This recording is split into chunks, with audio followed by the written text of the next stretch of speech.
beautiful Sunday morning. Good morning, Las Vegas family, Heavenly Parents, Holy Community. It's an amazing morning. Glad to be here. Glad to see all your beautiful, smiling faces. Good energy today, huh? Amazing energy today. Amazing. Bobby's on the vocals. This is singing, a dream I'm come singing true. today. A dream come true. This is Close amazing. your ears. This is Close awesome. your ears. We're gonna get right to our first song. Song of the Victors.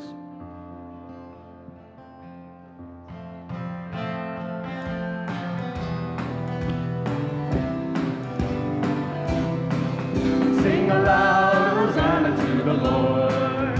Offer everything with humble heart. Come attend the Lord, oh rejoice in Him who brings new life to all the world. Let us go, determined to seek and find all along the glory of the Lord. Then we'll sing new songs in the garden fair, songs of freedom bright with happiness. Then we'll sing new songs in the garden fair, songs of freedom bright with happiness. There are clouds of darkness on the path, sinful night enveloping the land. Brush the clouds aside and behold the light that shines, the beauty everywhere. Let's go, determined to seek and find on the world of joyfulness and peace. They will sing new songs in the garden fair, songs of freedom bright with happiness. They will sing new songs in the garden fair, songs of freedom bright with happiness. Oh my brothers, I'll rejoice today. Sisters too, who will sing the songs of our delight. Offer praise on high, blessed forevermore, as chosen people of the Lord. Let us go, determined to seek and find all the brilliant glory of our King. They will sing new songs in the garden fair, songs of freedom bright with happiness. They will sing new songs in the garden fair, songs of freedom bright with happiness. We uphold the standard of the Lord. Yes, we do. To restore His true idea. Freely give your love, share the Father's joy, and beauty will return to you. Let's go, determined to seek and find harmony within the garden right. And sing new songs in the garden fair, songs of freedom bright with happiness. They will sing new songs in the garden fair, songs of freedom bright with happiness. They will sing new songs in the garden fair, songs of freedom bright with happiness. Ooh, amazing. Oh, it's not, I forgot to mention, Kanisha is back. It's amazing. Thank you, Kanisha. Next is When I Behold the Lord.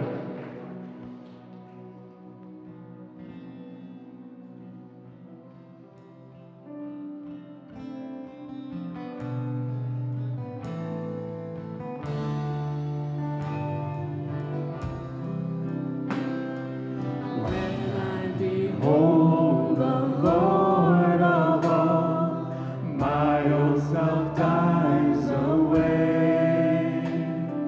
So dies the world of sinfulness, giving birth to good. Soon a new self emerges,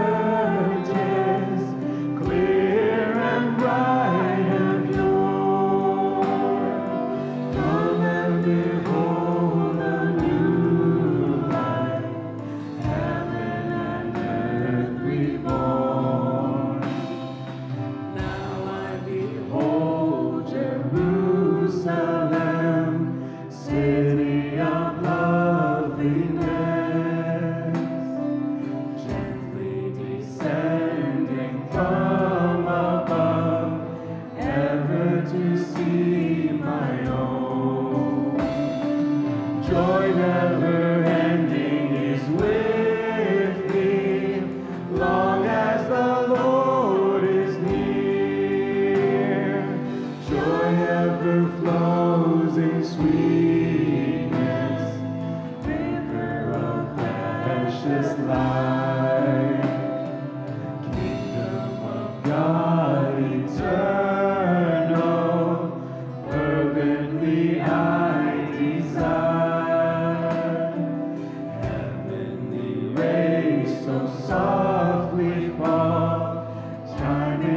Son of grace, springing forth in rightness, fruit of the tree of life.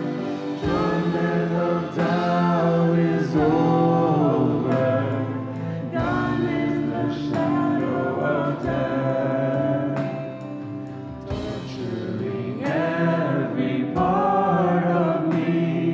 Sinfulness rules my soul. Still God can raise me purified, giving creation to me, letting me live in His palace, shining with golden light.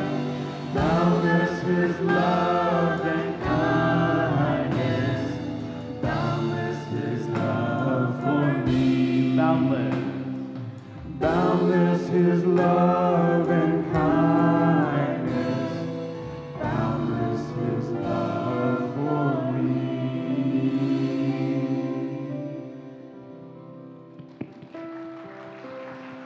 Beautiful. Amazing energy, guys. This. You may so have this- your seats, by the way. Yes. Thank you, Bobby. So this song is about hardships and God being there for you. In this song it says, if you're ever feeling lonely, if you're ever feeling down, you should know that you're not the only one, because I can feel it with you now. When the world is on your shoulders and you're falling to your knees, love will set you free.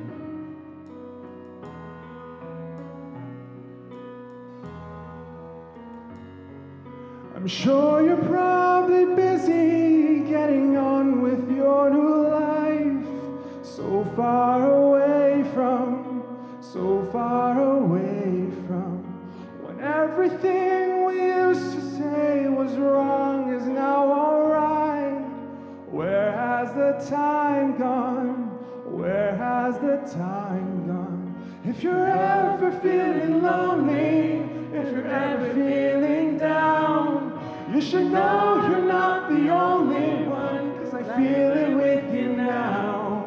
When the world is on your shoulders and you're falling to your knees, oh please, you know love will set you free.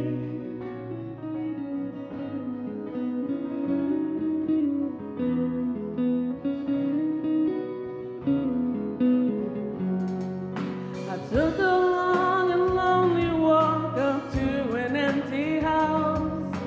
That's where I've come from. Where have you come from?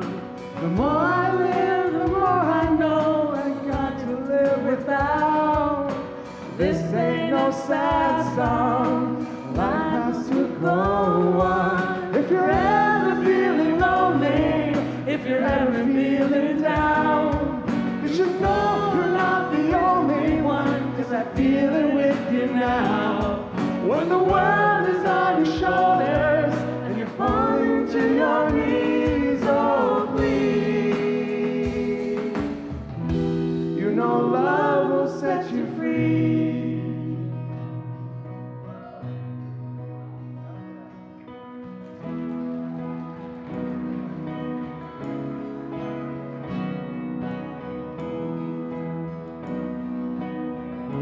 You know love will set you free.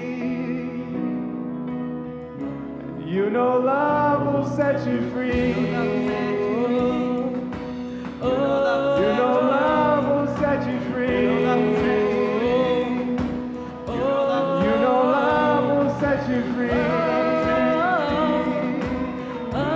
You know love will set you free. You know love will set you free. You know love will set you free. You know love will set you.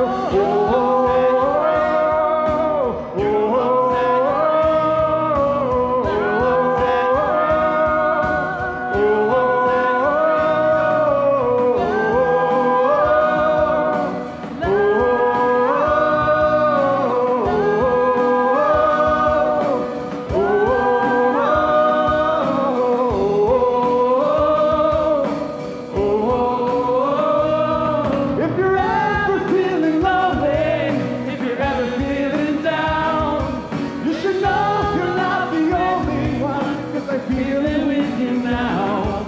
When the world is on your shoulders and you fall into your knees, oh please. You know love will set you free.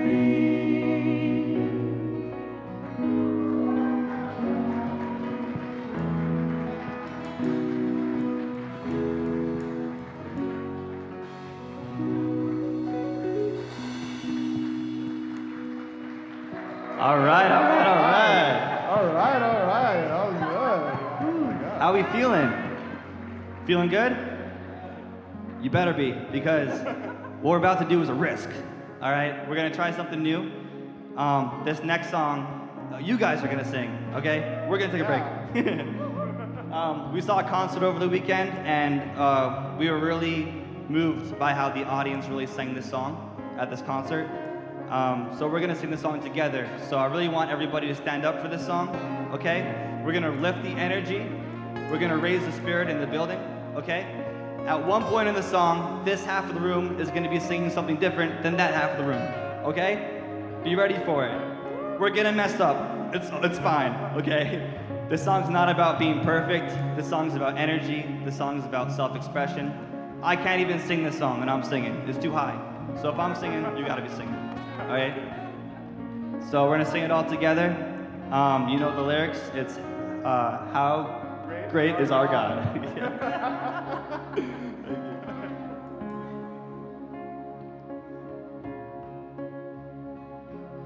Let's go around one more time, all right? Feel the spirit.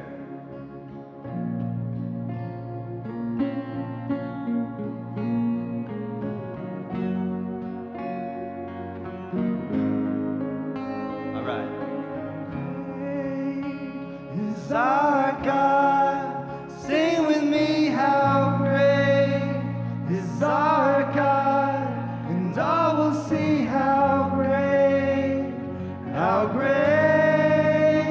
is our God.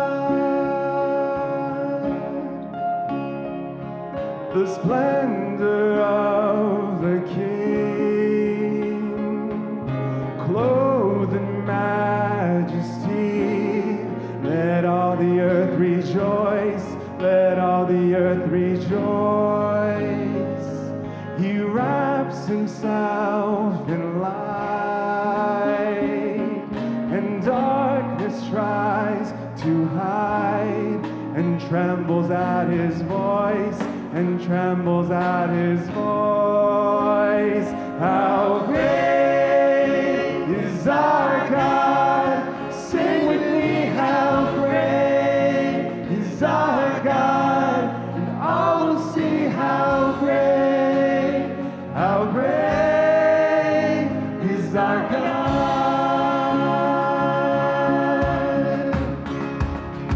And age to age he stands, and darkness in his hand, beginning and the end, beginning and the end. The Godhead three and one,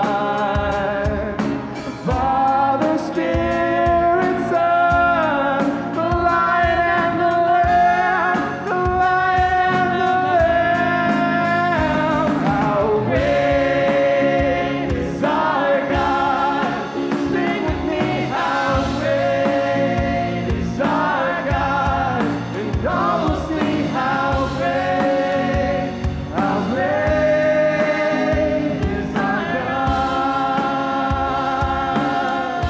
All right. Thank you, thank you. This is the part, guys, for all the marbles in the bag, okay? We're gonna have this side over here. You guys are gonna follow me, okay? We're gonna sing How Great Is Our God, right? Feel it, praise it, sing it. This side of the room, you're gonna follow Dave. You're gonna sing Name Above All Names, all right? We can do this. Here we go. How great is our God? Sing with me, how great is our God? And all will sing how great is our God.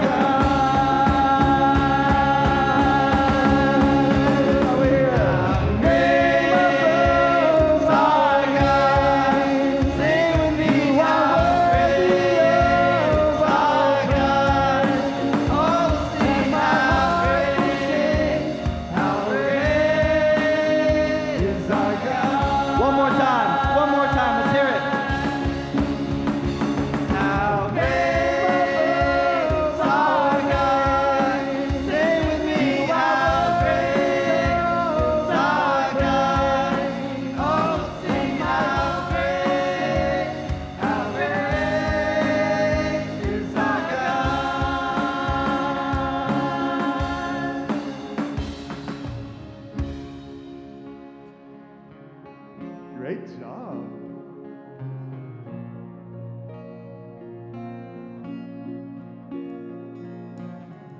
All right, one more time all together, nice and soft.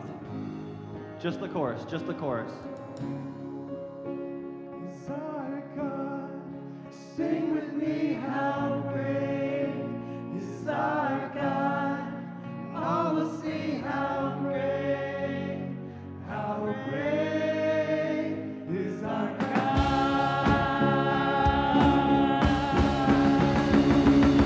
Great is our God. Sing with me, how great is our God. All will see how great is our God. One more time, nice and loud. How great is our God. Sing with me, how great is our God. And all will see how great is our God. Just us, all together. How great is our God. Sing with me, how great is our God. And all will see how great How great is our God? is our God.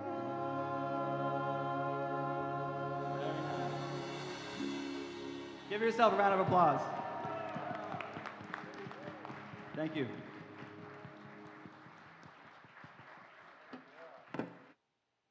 One more round of applause, Haven Street. Round of applause, Haven Street Band. That was fun. Did you have fun? They took a risk. They were willing to do something different. And what happened when they were vulnerable? They opened their heart and boom, love could fill the room. Could you feel that? When we restrict ourselves, when we stay safe and we don't want to share, we stay isolated, we block ourselves from the flow of love. But the second we become vulnerable, we take off our mask, we tell the truth, we take a risk, that love starts to flow. Just feel it. Everyone, take a second, just take a deep breath. Imagine a rush of love just coming into your lungs and release every stress and ounce of negative energy in your body. We're going to do it one more time. Take a deep breath in. Just release all that stress and negativity. You're loved. We're going to have fun today. But first, I want to say our good mornings. So we're going to say good morning to our Heavenly Parent on the count of 3. 1, 2, 3. Good morning, Heavenly Parent. Let's turn to our true parents. 1, 2, 3. Good morning, true parents. We're going to go Zoom people this time.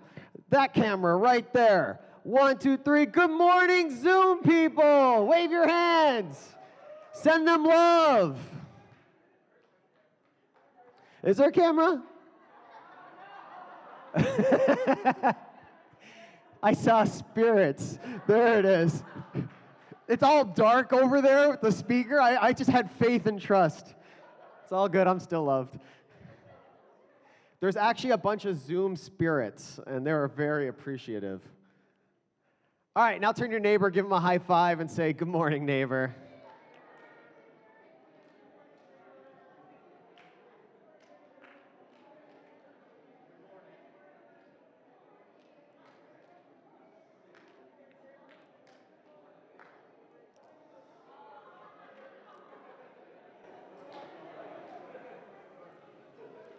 All right, so today's going to be fun.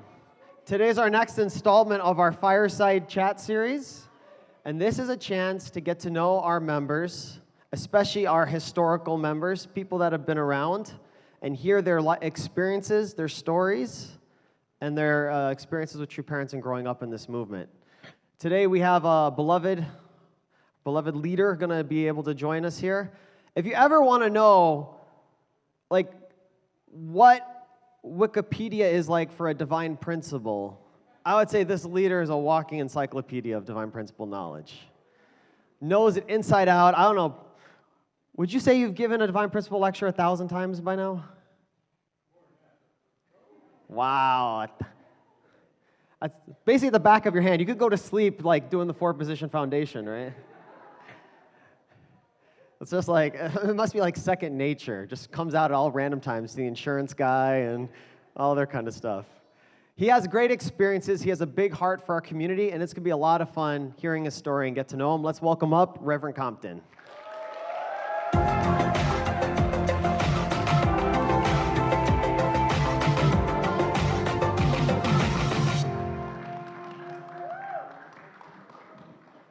Okay, so we're going to have some fun.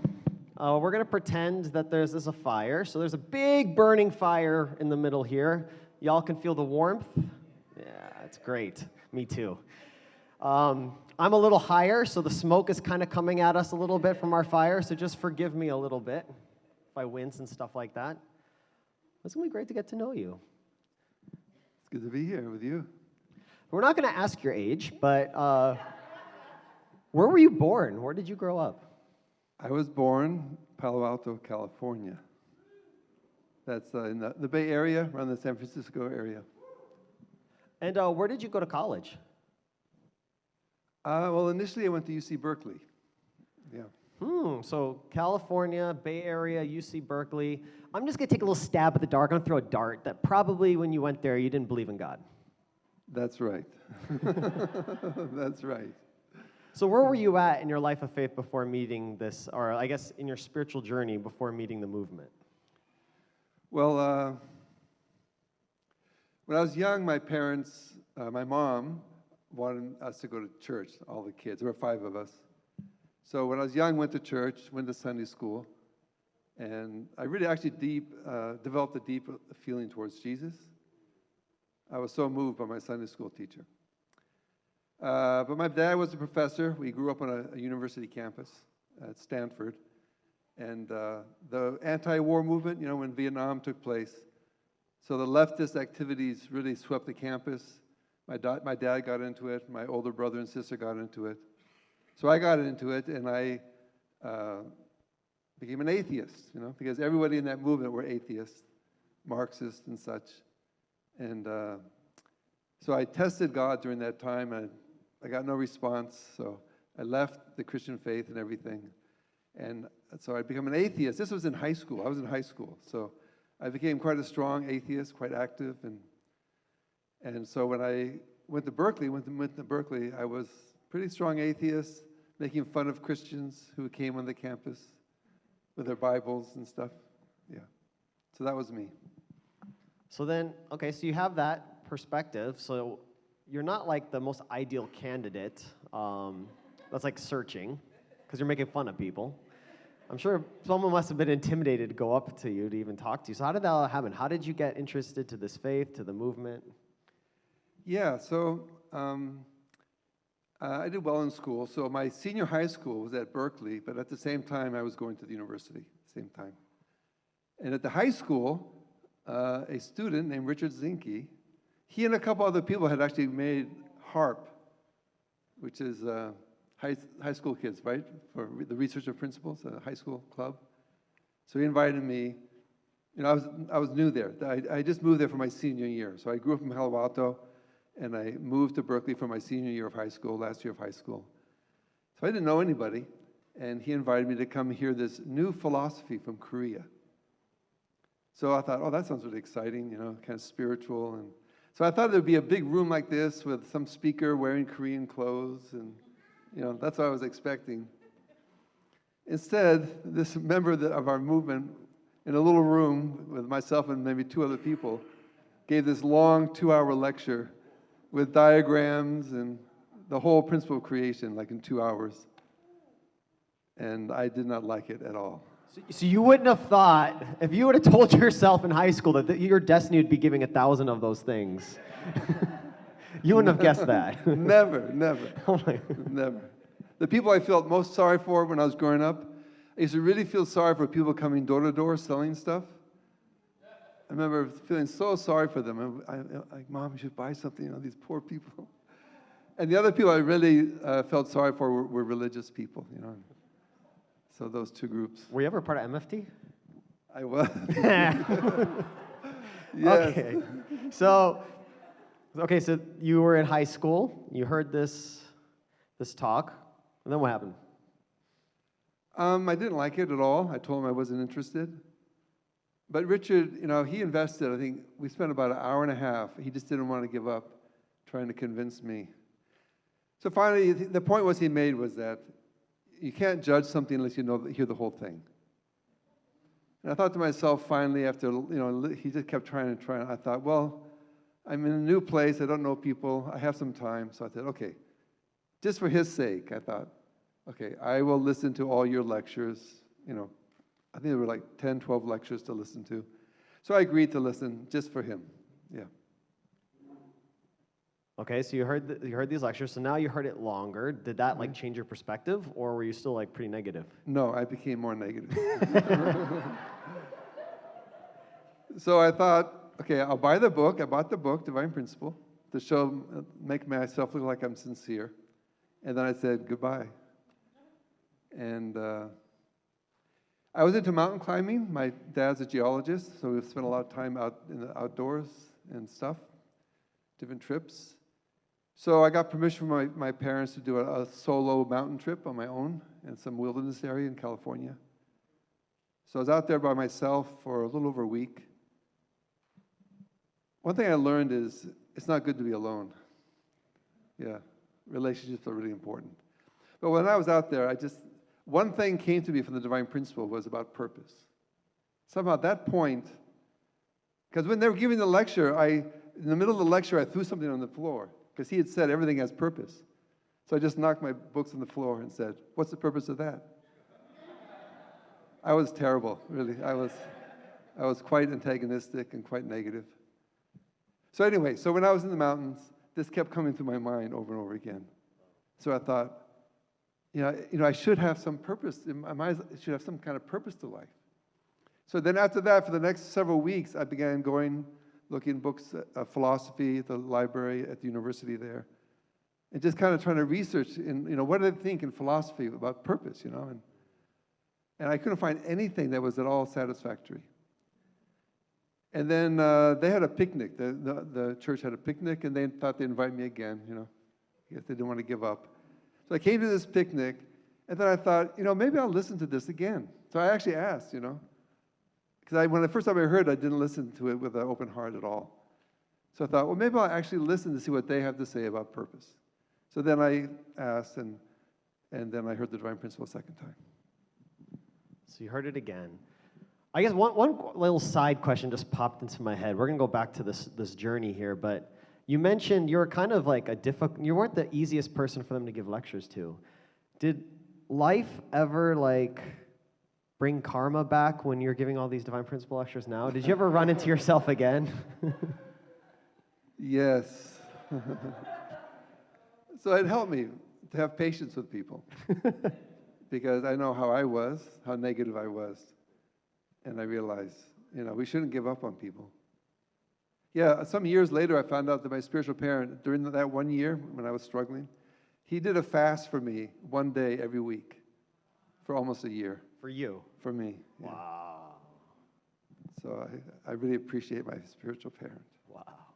So when did it click? When did this, I don't believe in anything and gonna join this super new, radical, completely other side movement? When did that transformation start to happen? Well, the second time I heard the principle, I had a lot of questions, hundreds and hundreds of questions, and they dealt with the questions really well.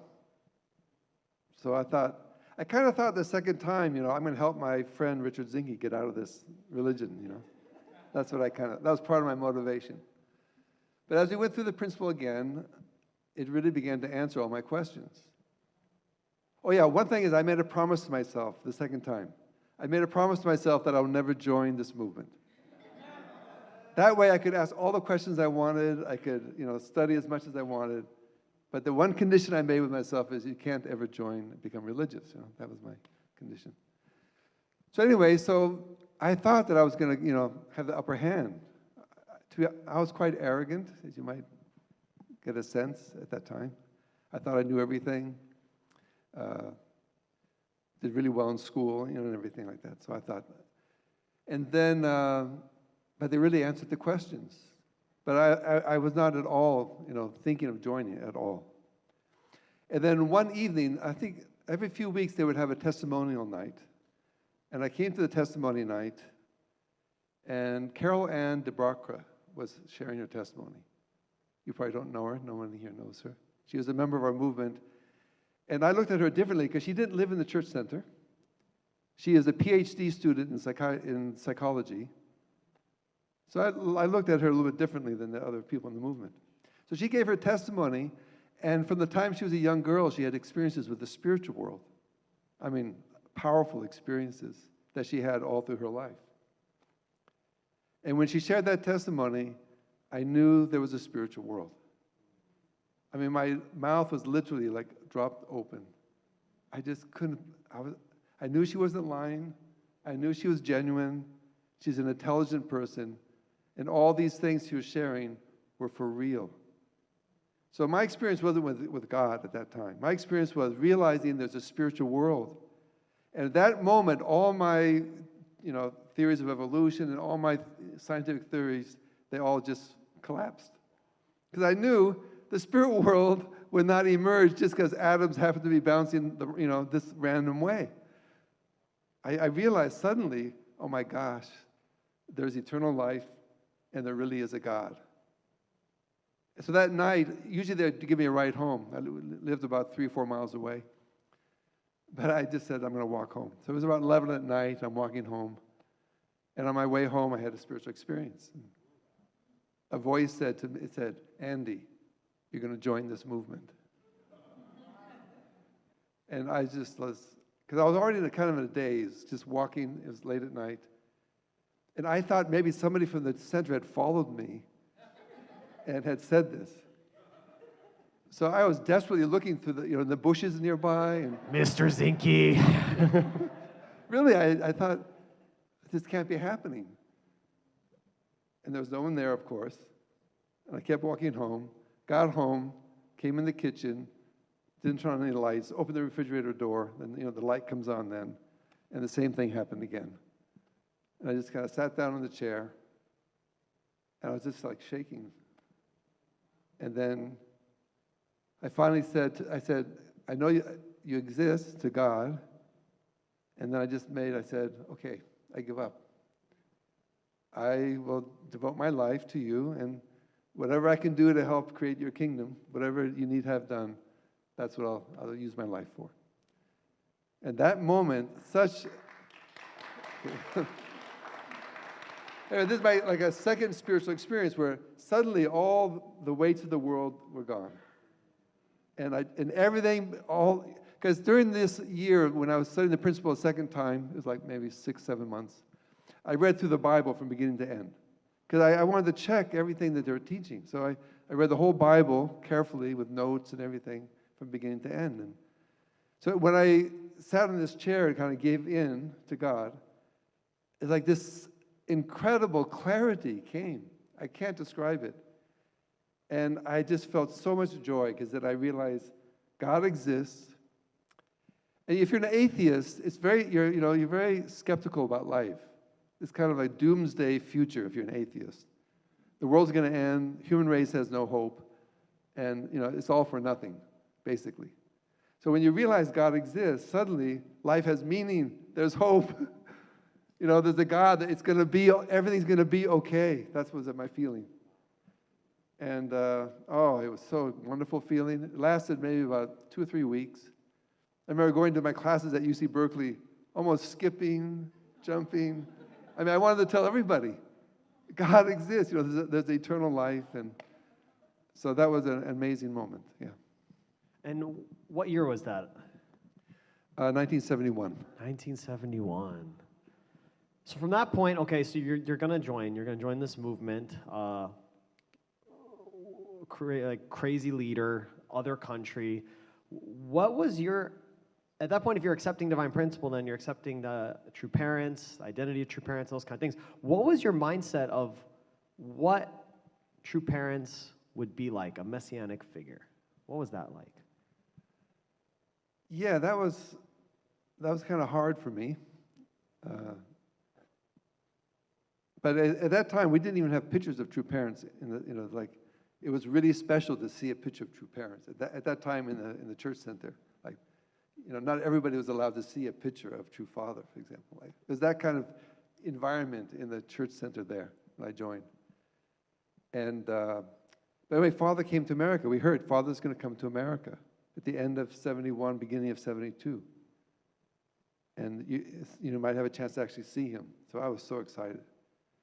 And so I wanted to join. So Father was inviting people to come and join a team, and who's going to do a first tour, speaking tour, ever actually. Father never spoke publicly in Korea up to that point. So Father's going to do his first public speaking tour in America. And Father was asking people to come and join this tour. So I volunteered. I said, okay, I want to go. But Dr. Ong, our center director, said, no, you're too young. I was 18 at the time, so. But then I did a 4-day fast. I said, I'm going to fast. And you have to change your mind. And the night before the van was going to leave, he finally said, he brought me into his office and said, do you really want to go that bad? I said, yes. So that night he said, okay, you can go. So I called my mom and dad that night and said, I'm dropping out of UC Berkeley. And It's not a big school or anything. I mean, come on. so then I went to the East Coast, and we drove across the country. Father came. Father had a hard time getting into America. Finally, through Canada, Father came. And I met Father for the first time. I was in Washington, D.C. I'm just, looking at him like, expecting, something magical to happen. But nothing magical happened. So I had this incredible expectation. But I was really just coming as kind of a gawking, person who doesn't know what's going on, doesn't understand that much, but, just excited that maybe I can see the Messiah. So I remember that at one point, we were in the basement of Upshur House in D.C. Upshur House, right? And they had some guy come in who did a performance. We were all gathered there, and Father and Mother were there, and this guy did a performance. And afterwards, Father said, okay, you can ask any question you like. So I asked, can I shake your hand? And Father just chuckled and then went on to the next question. Didn't do anything. Yeah. And that was my first meeting with the true Father.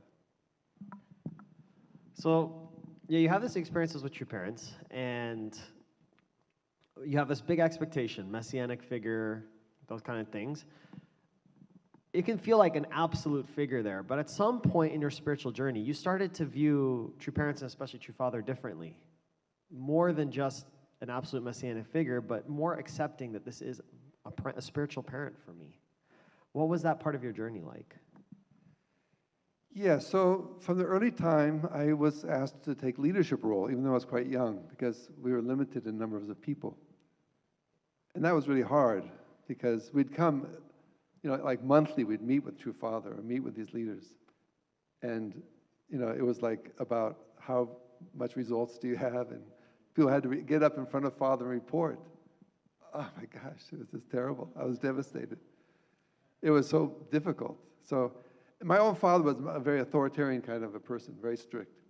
So my experience with father figures is like very distant authority, and you just do what you're told to do, kind of scary, right? So I really struggled with this for some time. And then God helped me with a dream. I had this dream of true Father. And maybe some of you have heard this testimony before, but I'm in a bed, and it's late morning. The sun is coming through in this big bed. And in the bed with me is Father.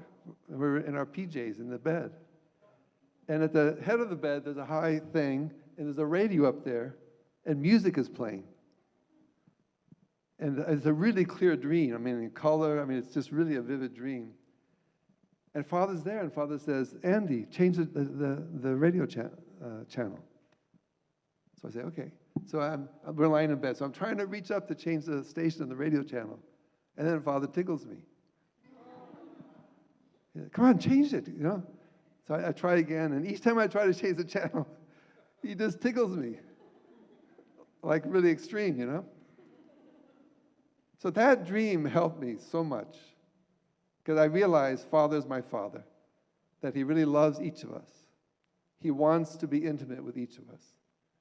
But because of the providence, He can't, right? So in terms of the mission, He's fighting Satan. He's trying to save this nation.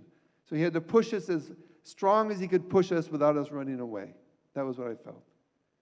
So anyway, that dream really was a lifesaver for me. For many, I mean, even now, I still remember that dream. Yeah.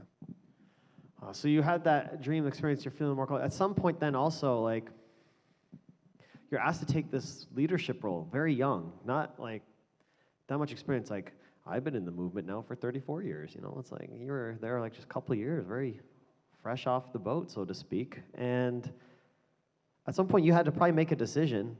It's probably intimidating to take that kind of role at such a young age, limited experience. At some point you have to probably be like, you know what, I'm gonna become more active, I'm gonna go all in, I'm gonna take ownership of this.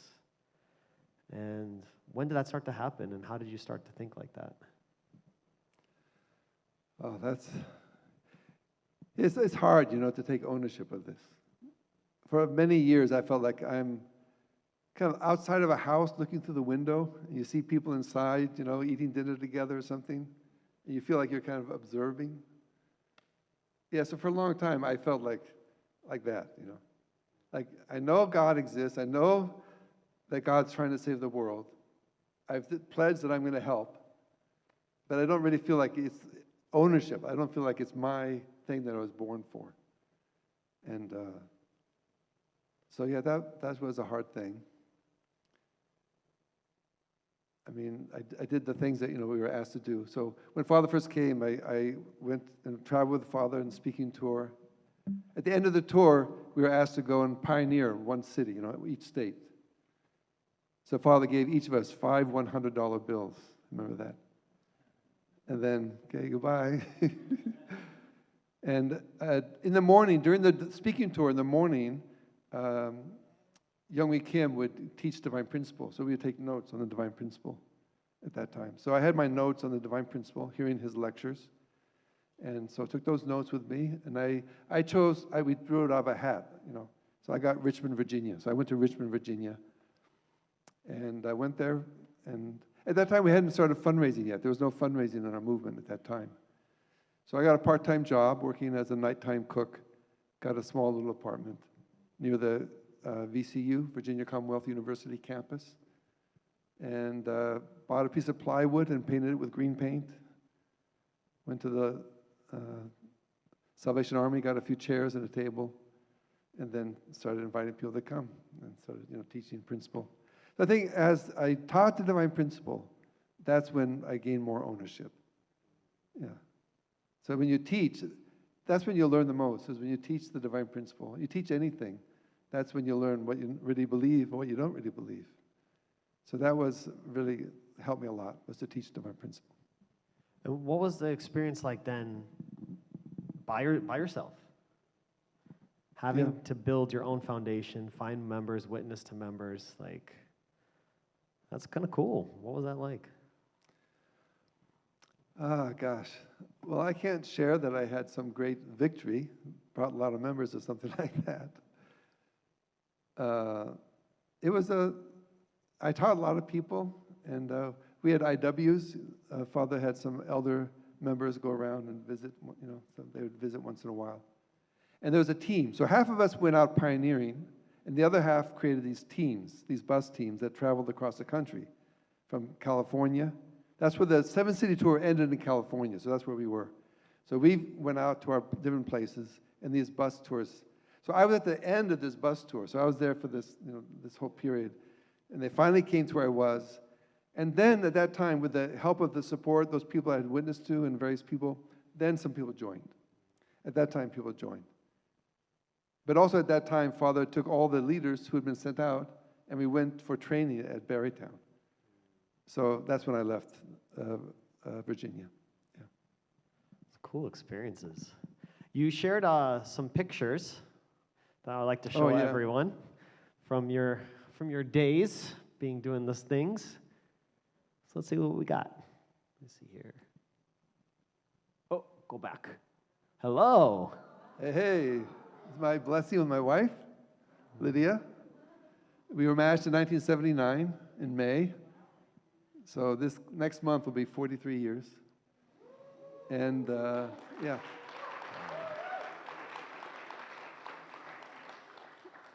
That's probably a whole nother time we can talk about That's all those another experiences. story. Yeah. That's for sure another story. Yeah.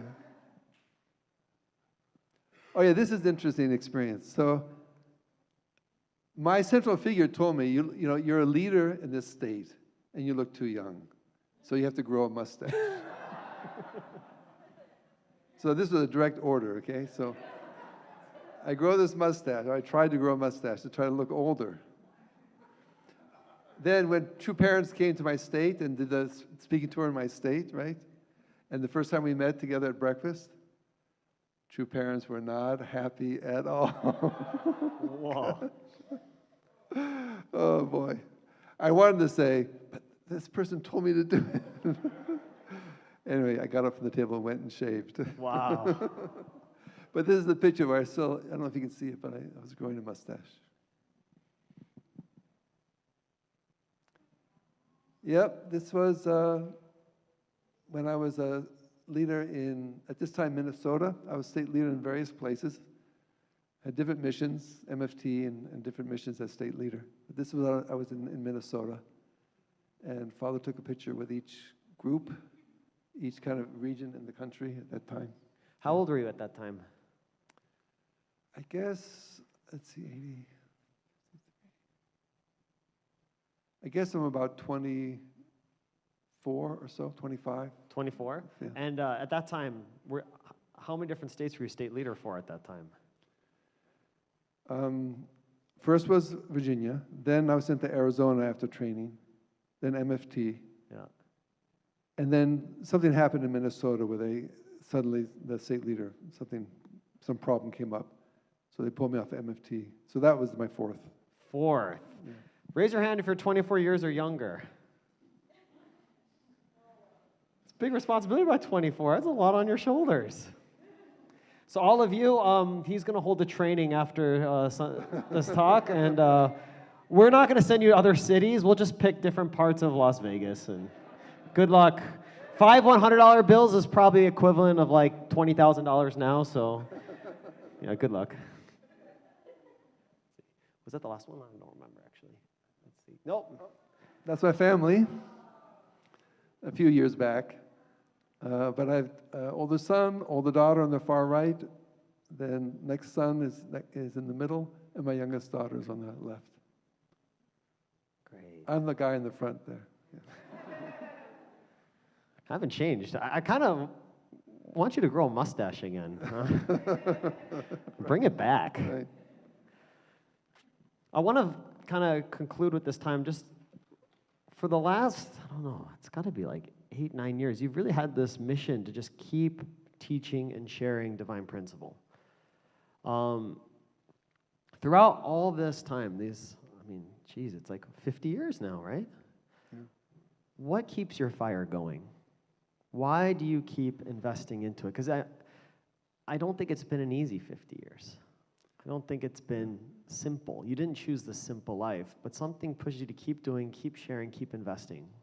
What helps that fire to stay strong?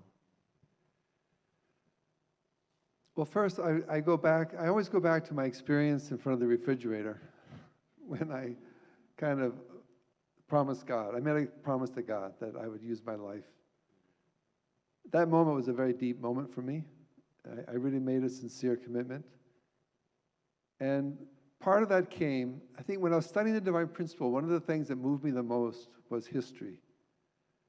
Because when you study history, you realize God is the parent who is trying desperately to save his children, but fails again and again and again and again.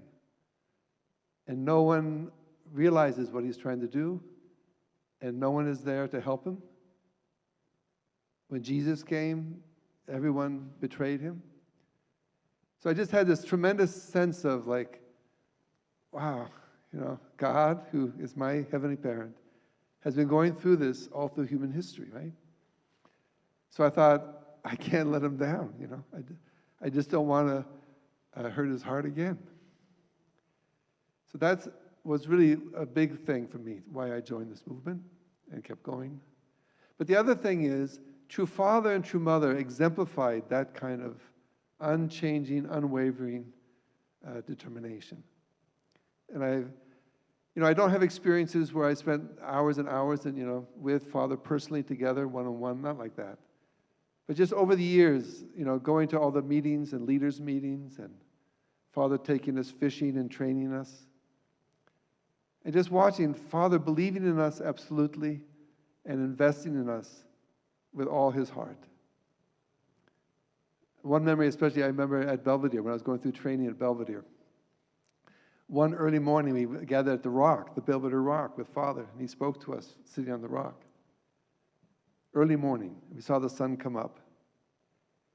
It rained that morning.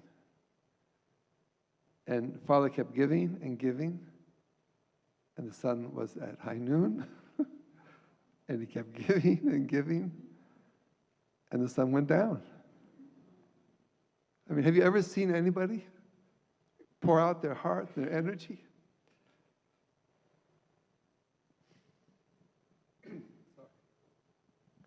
Anyway, I have so many examples like this where Father just has poured out everything. And true mother's always there next to him, sitting quietly. At least Father can move and is, giving like this. The mother's sitting there. It's just, so Father and Mother have been this example of what I wanted to be, right? When I met God in front of the refrigerator. That's, I really don't want to let Father or God down, our true parents, yeah. So that's what has always motivated me. And yeah, teaching divine principle, you teach the same thing over and over again, So before coming here, and for a while I was a divine principle teacher in the New York region for some years. So teaching, 2 days, 7 day, back after, week after week, the same content. So that's what really helped me a lot, is just that sensing God's heart, and I just don't want to let God down, that's all. That was beautiful. Let's give a round of applause.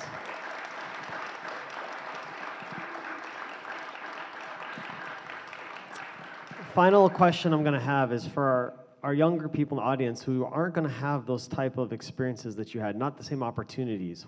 Father passed away, we're at a different stage of the movement. It's just a different time period than when you first joined. And they're on their own journey to discover their own relationships, their life of faith, relationship with God, relationship with true parents. Is there any piece of advice or word in your experience that you'd love to tell our younger members on their spiritual journey? Oh my goodness. We had that question earlier in our Sunday service where what could you teach your younger self? That's a really good question. Yeah, I guess the point is your experience will be different than mine. So you should not think, I'm going to have that kind of, that's inspiring, I'm going to have that kind of experience or something like that. Don't think like that. You are unique. Your experience with God is going to be different. It's going to be special. But just my advice is, try to let go of yourself. When I was young, I was so arrogant and so much into myself. Everything's about me, me, me, me, me. And what really changed my life is just less about me and more about God. So something I realized that none of us would be here without God. We owe him everything. We owe God everything. So that's why I just want to encourage all the young people. Your pathway is going to be very unique and special. But the most important thing, I think, is please, try to put God first in your heart. And I'm sure you'll do really well. Yeah, that's all. That was beautiful. Reverend Compton, thank you for sharing this with us. Thank you for giving so much to our community. This was amazing. That was a lot of fun. Everyone enjoy? That was great.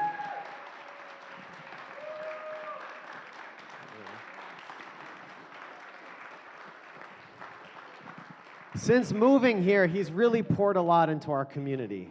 He's a yes man. He's like, Many times he's asked to do another meeting, he just says yes, and he's like back to back to back to back meetings. He does a lot. And even hearing Reverend Du's testimony, Reverend Du, in your whole experience being with Las Vegas, what is one thing that just gave you a jolt of hope? And he says very clearly, the Compton family moving to Las Vegas.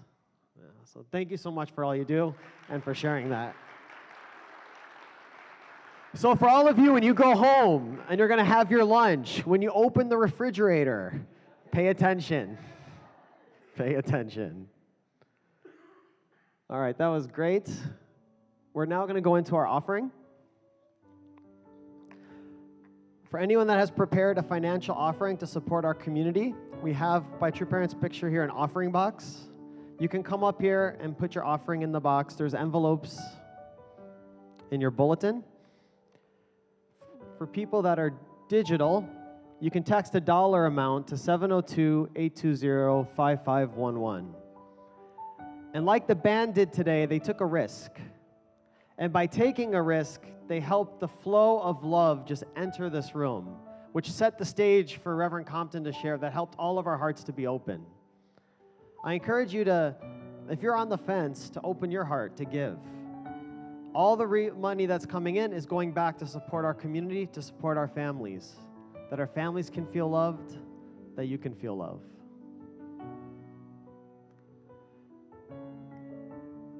While people are putting in their offering, we have a pair share question. So turn to your neighbor and just share one highlight from the last week. Something positive that happened in your life this last week. Turn to your neighbor and share.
Finish up in about 30 seconds.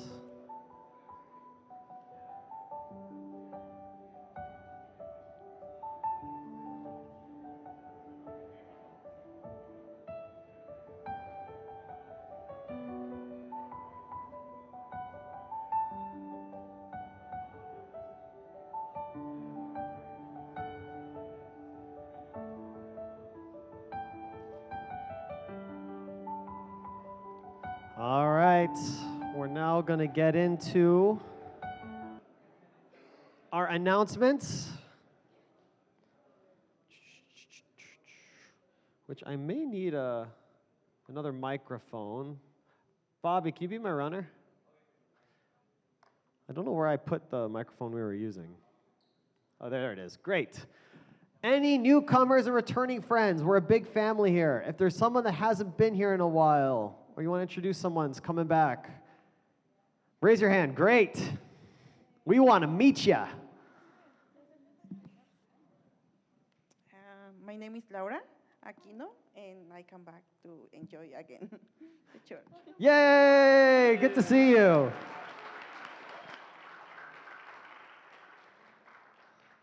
Anyone else? In the back row, anyone else? Any, Oh, I see your hand. Okay, sure. Wow, what a coincidence. Hello, I'm back again. I'm Amy Davidson. I'm here for the blessing. Be Yeah, yeah, blessed in the yeah! sky. Yeah. I'll be here for like a month, and then I'll go back to Chicago for a little bit, but then I'll come back, and I'll be here for good. So, yeah. Thank you. All right, we'll let you go back one more time. We're not letting you go after that, ever. All right, great. Welcome, everyone. Everyone in our community, make sure you walk up to our friends, our guests. Welcome. Make them feel like they're home. This is all our home. This is where we come to feel love. Beautiful morning. Sundays, we're actually going to make a adjustment to this. So we will make a plan and go forward. But I think going forward, we're going to do this maybe once or twice a month. And we're going to probably have coffee and tea and other things for still our fellowship, but the full cafe style, we're going to like hype it up and set it up for specific Sundays and have everyone come during that time too. So stay tuned for that. Let's pray for our brothers and sisters in Ukraine. I want to keep this going while we're sharing, having like laughing, having fun, feeling loved. There are people in the other part of the world that are going through a lot of things. While we want to still be happy and spread God's love, our hearts still want to be with our brothers and sisters. All right, let's talk about next Sunday. So next Sunday, we're not going to come here. So if you come here, you'll be alone. Okay, just got to get the habits. Next Sunday won't even really be a Sunday service. I actually want to get away from this viewpoint, oh, we're doing this Sunday service, because Sunday service involves like rigid tradition. It involves like the feeling of church. We are a holy community. We are a family. This is brothers and sisters coming together to feel love. So we've been working hard on our community garage, we're now calling it, and we want to open it up for use. So to celebrate, we're going to have a picnic.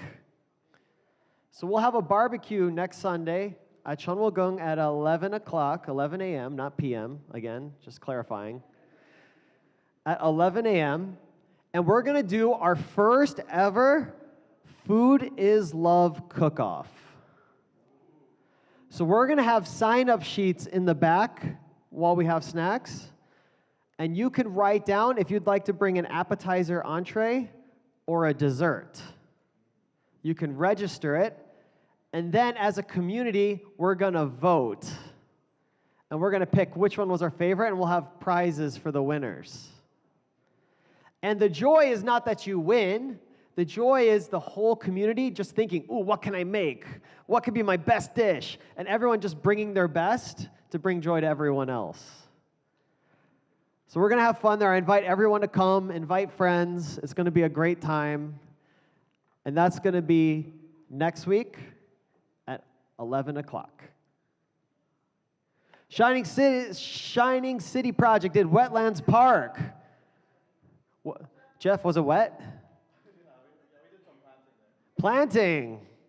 Thank you for doing it. Anytime I see wetland in Vegas, I'm always skeptical. Like on Google Maps, it shows like this big river running through, and I get there, and it's like a tiny little dribble of water. So, yeah.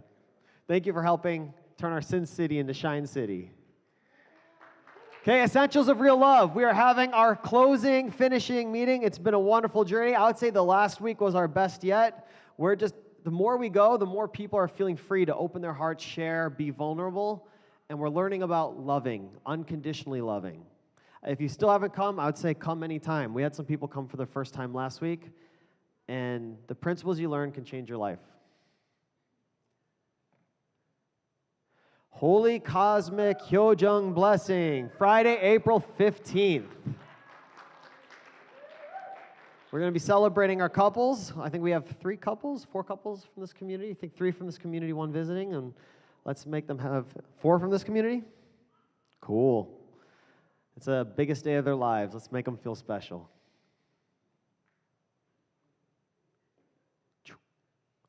Meetups are in town. Oh, I didn't grab gift cards. Okay. If you have a Starbucks logo in your pamphlet, you have a portion of responsibility, and that is come up to me during snack time to get your gift card. If you're like, great, no one has to see me, I don't have to take out the persons. One mother came up to me, she's like, so I have to take out this person? And like, we talk? Yeah, okay. So if you feel scared, and you're like, great, I don't have to be recognized, it's between you and God. But this is our #1 ministry. This is connection. This is laughing, sharing, smiling, and feeling love with brothers and sisters. Too often, when people got together, it was just church business. Loving is our business. And so if you have a Starbucks logo, come up to me and I'll get you a gift card. Great. Everyone stand up. We're going to finish up. Let's welcome our Haven Street Band.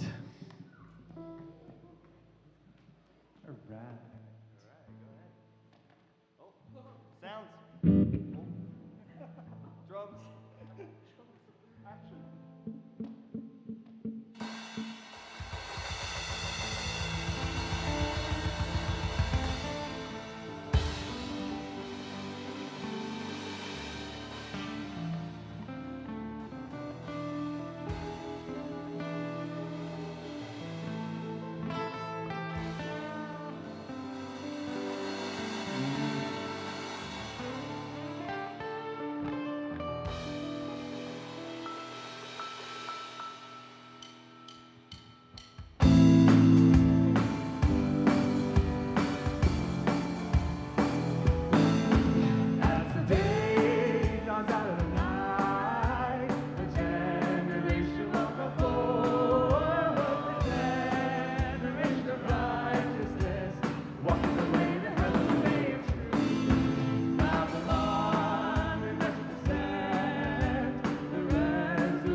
Trampling victory for the marriage of the Lamb.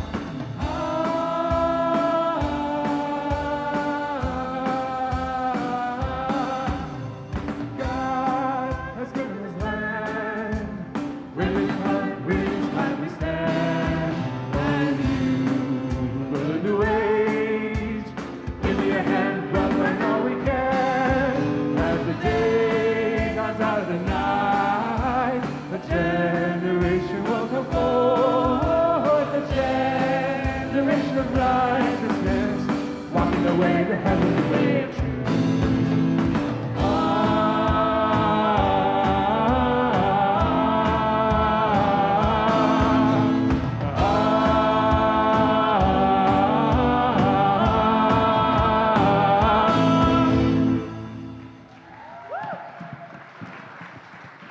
All right, everyone, join us for snacks in the back. Have an amazing week. Remember, think about what you're going to bring to share food. Food is love. Have an amazing week. And remember, we love you. You're so loved. Have an awesome week, everybody. See you next week.